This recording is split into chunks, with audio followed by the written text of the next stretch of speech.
The F-4 Phantom, one of the most recognizable and iconic aircraft in the history of military aviation.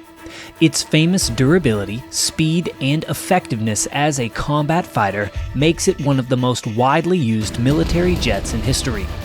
In this video, however, we will test your knowledge and dive into the forgotten history, the details and stories that many have never even heard. So, here are 5 things you likely never knew about the F-4 Phantom. Now, normally, this is where I would talk about this video's sponsor, but instead, I want to take a few seconds and introduce my good friend, F-4 Phantom pilot and Vietnam veteran, Carl Parlator.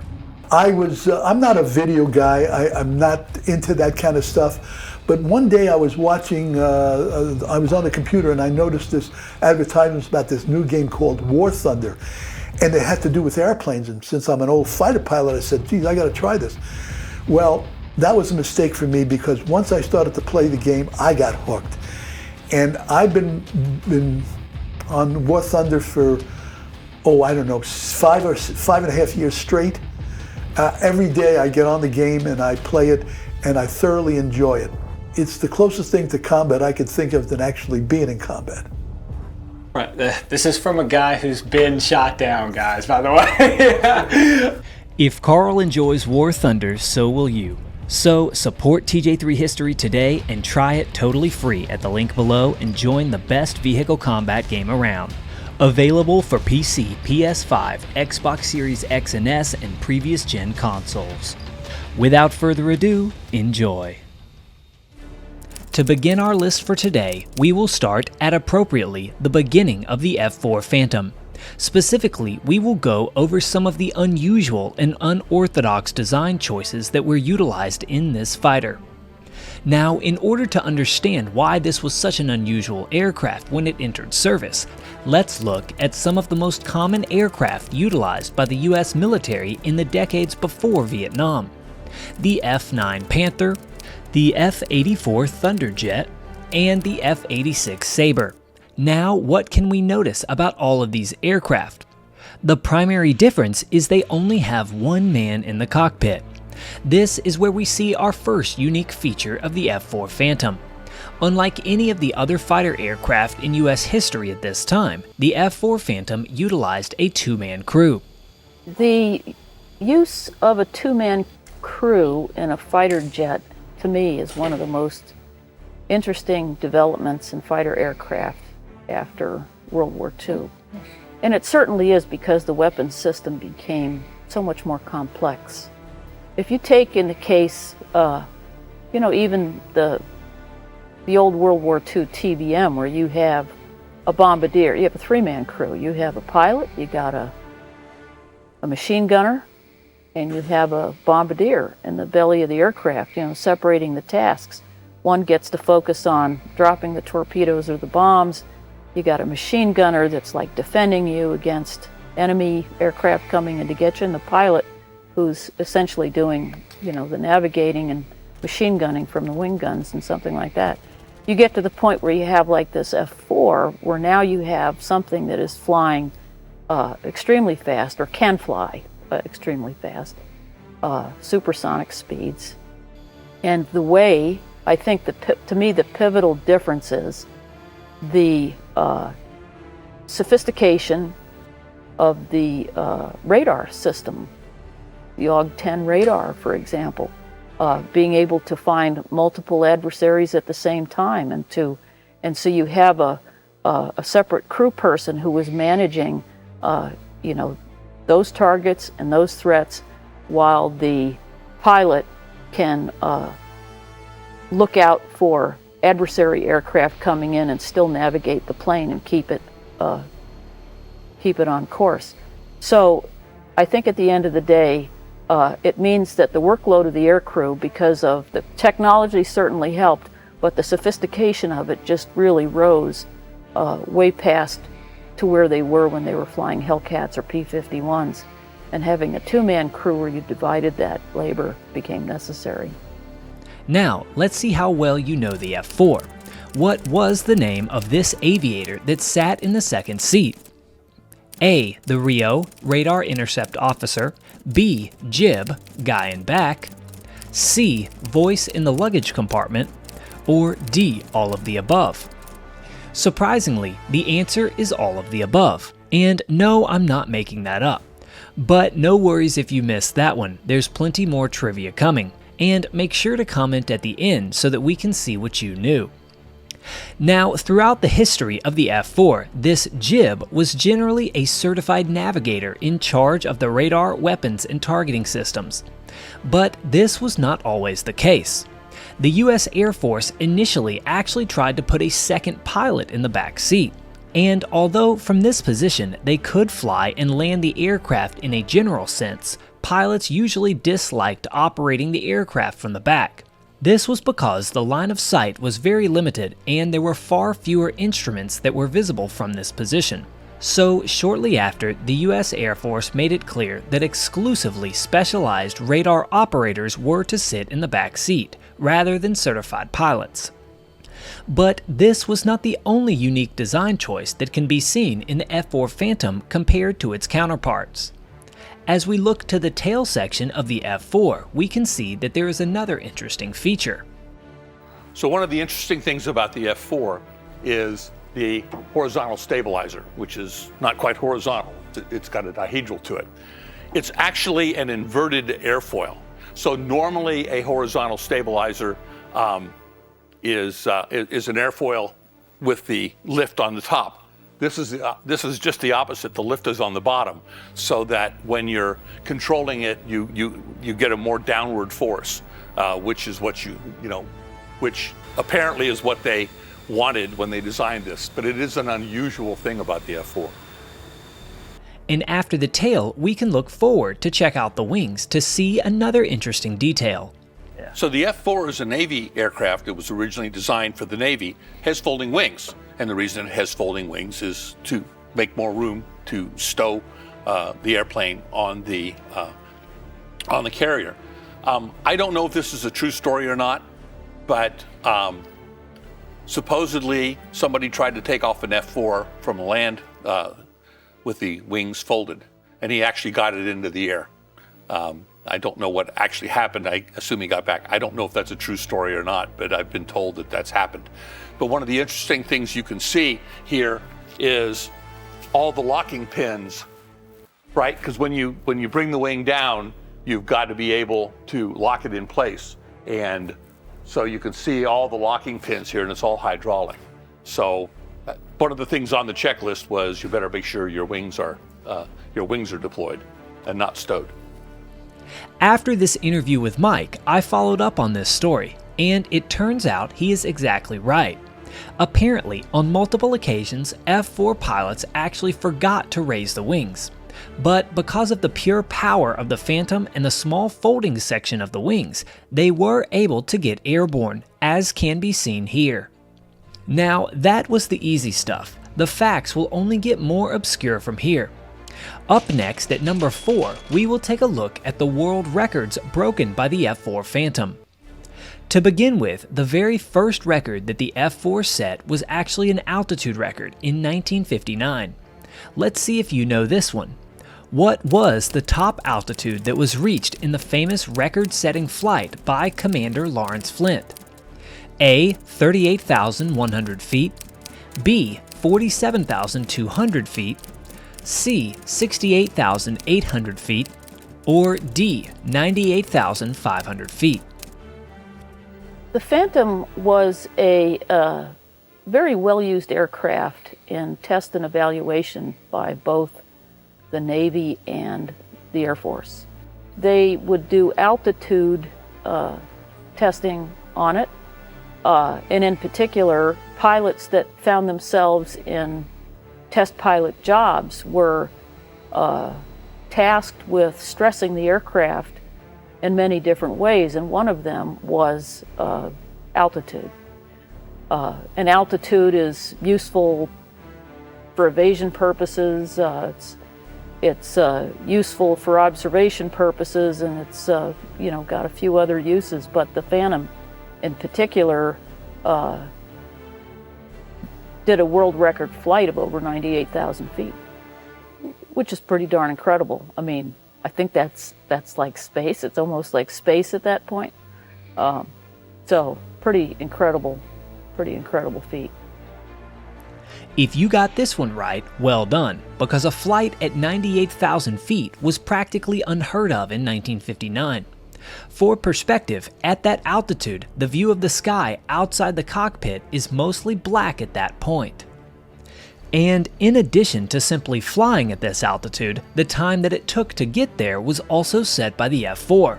Multiple milestones would be broken here, with the F-4 taking less than 49 seconds to get to 6,000 meters of altitude, 179 seconds to get to 20,000, and 372 seconds to get to an altitude of 30,000 meters. But the F-4 would break plenty more. The way the Phantom was able to set these altitude records was obviously because of its power. This power would also set a long list of speed records.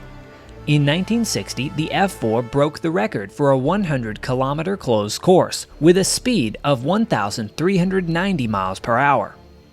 In 1961, it also broke the world absolute speed record over a 20-mile course at 1,606 miles per hour. And most noteworthy, the F-4 broke a record that actually involved a tragic fatality.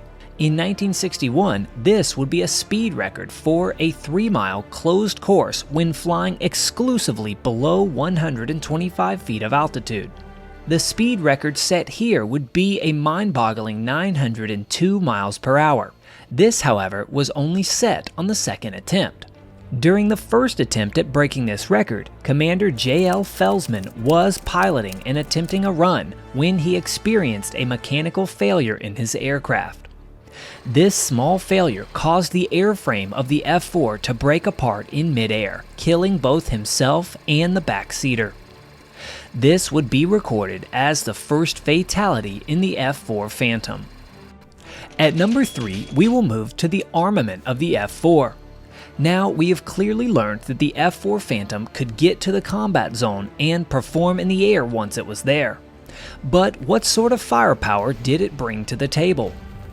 Specifically, the F-4 could carry quite the arsenal. With a payload limit of about 19,000 pounds, it could level any target that it needed to. For perspective, this is about the same bomb capacity as the B-29 Superfortress. The common weapons that it carried were standard bombs, laser-guided bombs, napalm, and air-to-ground and air-to-air missiles. In addition to the standard weaponry though, there was also another note about extra fuel tanks carried by the F-4 Phantom, which can be seen here and were dropped over Vietnam as F-4s typically entered combat. On this hard point, these are auxiliary fuel tanks, just big, hollow pieces of aluminum. And of course, once you've used up all the fuel, you get rid of these because it cleans up the aerodynamics of the airplane. I've been told that you'll find lots of pontoon boats in the areas of Vietnam made out of these tanks. These pontoon boats can in fact be seen all over Vietnam, even today, and show just how many F-4s were tearing across the skies in this conflict. Throughout all of the interesting details of the loadout and weapons of the F-4, there is something else that you might have noticed missing: a gun. This is because when the F-4 Phantom was designed, a standard gun was purposefully left off of the aircraft, a choice which would prove to have regrettable repercussions. The F-4 was designed to be an all-missile fighter, very similar to its counterpart, the MiG-21. So it's interesting how many similarities in development that they have. So it was originally designed to carry the AIM-7, AIM-9 missiles, the Sparrows and the Sidewinders. And it was anticipated that in the type of engagements that the Phantom would find itself in, because that its adversaries would be facing fast-flying jets as well, MiG-15s, MiG-19s, MiG-21s, that missiles were the way to shoot down your adversaries. So that was part of the original concept and design for attaching the Sparrows and the Sidewinders to the Phantom. They decided that the days of dogfighting were over. close-in dogfighting were over because they felt at supersonic speeds, at supersonic speeds they couldn't make the turns. So it was not armed with a gun initially, just with missiles. As it turns out, that ended up being not quite a correct assumption, because when they got involved in a dogfight, particularly, the speeds quickly came down to subsonic speeds, and the rules of engagement in Vietnam were that you had to identify the aircraft before you fired, so that you wouldn't shoot down another aircraft with friendly fire. So you weren't able to stand off and shoot missiles like they designed it. Combat experience teaches air crews a lot of things, and there's all kinds of changes that are made to aircraft designs as a result of what it's really like out there fighting an adversary. There's one engagement in particular that stands out to me as a good example for demonstrating the need to have a gun on the aircraft. And this particular engagement was not specifically the one that made all the difference in putting the guns on the aircraft, but it illustrates what is happening up there in the air when the aircraft is flying. So here you have a situation where a bomber is flying a mission over North Vietnam, and it is being guarded by two F-4s. Then they're approached by two enemy MiG-21s, and the MiG-21s go straight for the bomber.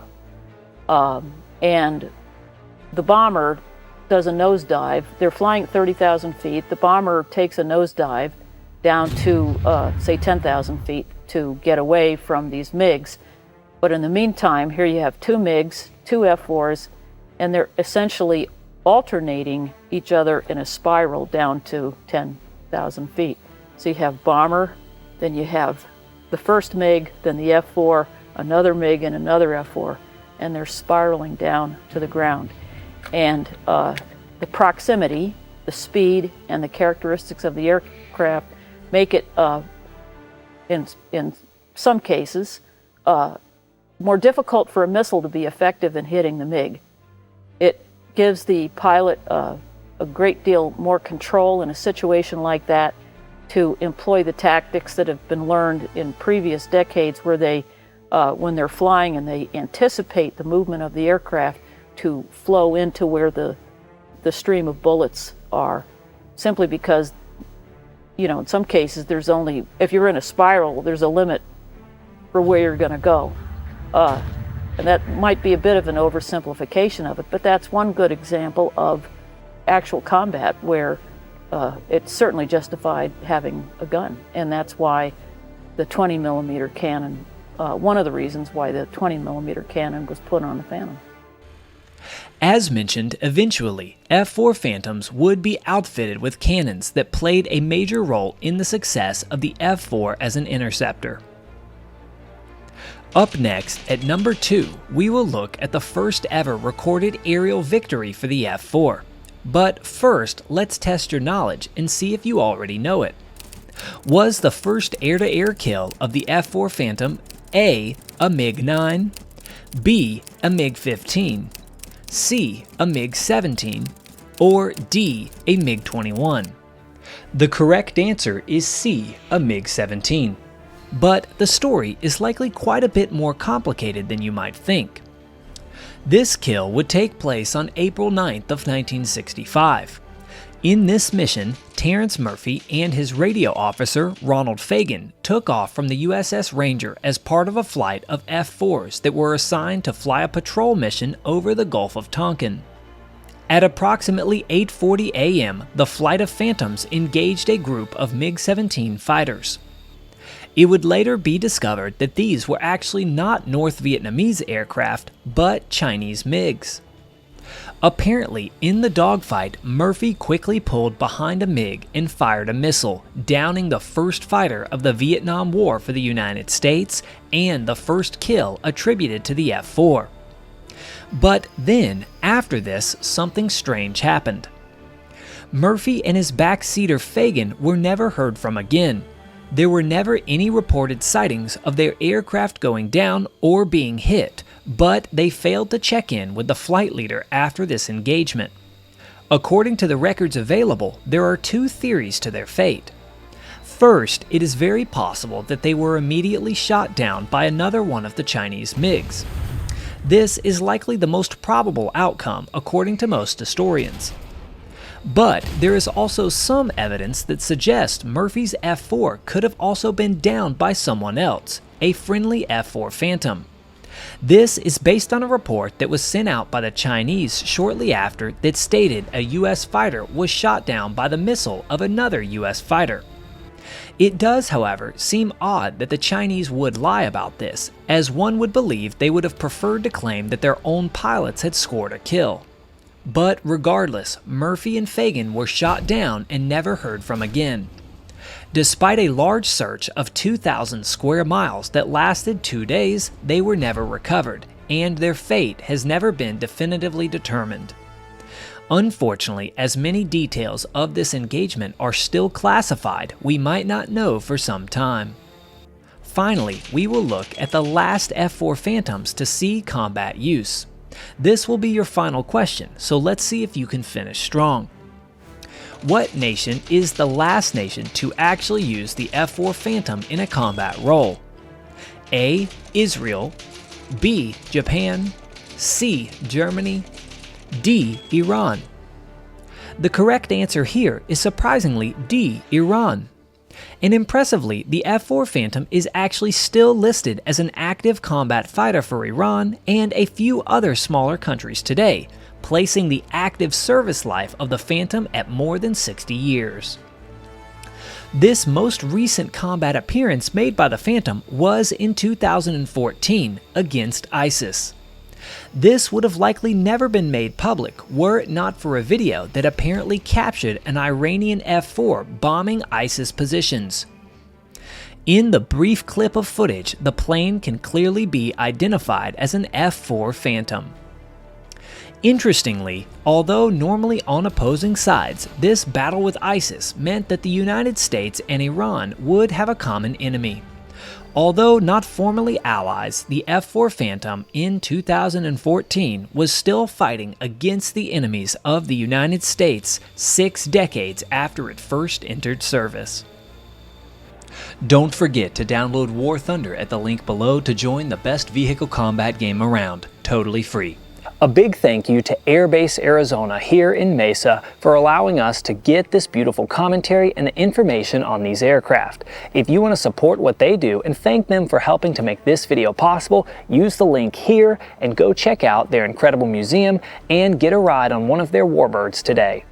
Comment what plane I should cover next and please consider subscribing.